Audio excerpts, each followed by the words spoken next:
The federal government's expenditure in the first 6 months of 2022 exceeded revenue by 6.23 trillion naira, according to latest figures obtained from the Central Bank of Nigeria.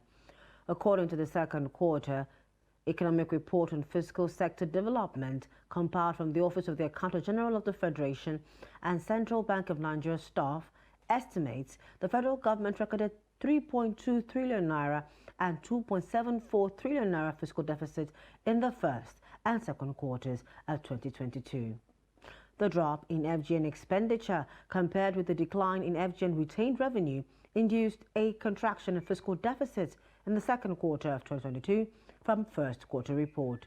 It, however, exceeded the federal government's fiscal deficit budget of 1.6 trillion naira for the period under review. Driven by reduction in capital spending, the provisional aggregate expenditure of the FGN fell by 17.1% and 11.4% relative to the level in the first quarter of 2022 and the quarterly target, respectively.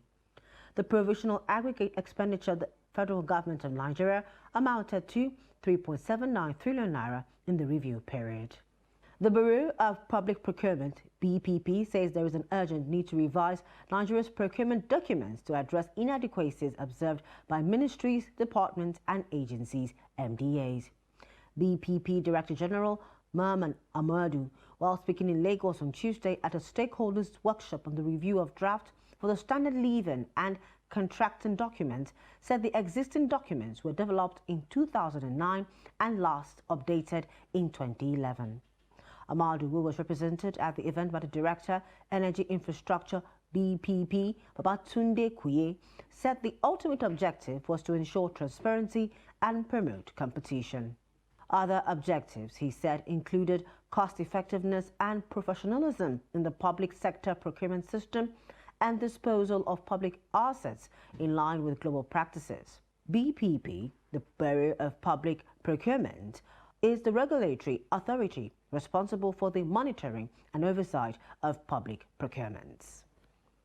And finally, in the stock markets, it was a bearish session on the floor of the Nigerian stock on Tuesday, as the all-share index dropped by 1.82% to close at 43,461.60 points from the previous close of 44,269.43 points. The market capitalization declined by 1.82% to close at 23.672 trillion naira from the previous close of 24.112 trillion naira, shedding 440 billion naira. An aggregate of 249.9 million units of shares were traded in 3,283 deals valued at 2.5 billion naira. The market breadth closed negative as 12 equities emerged as gainers against 19 equities that declined in their share prices. And that's it on Business News. I am Chiamaka Nwafo.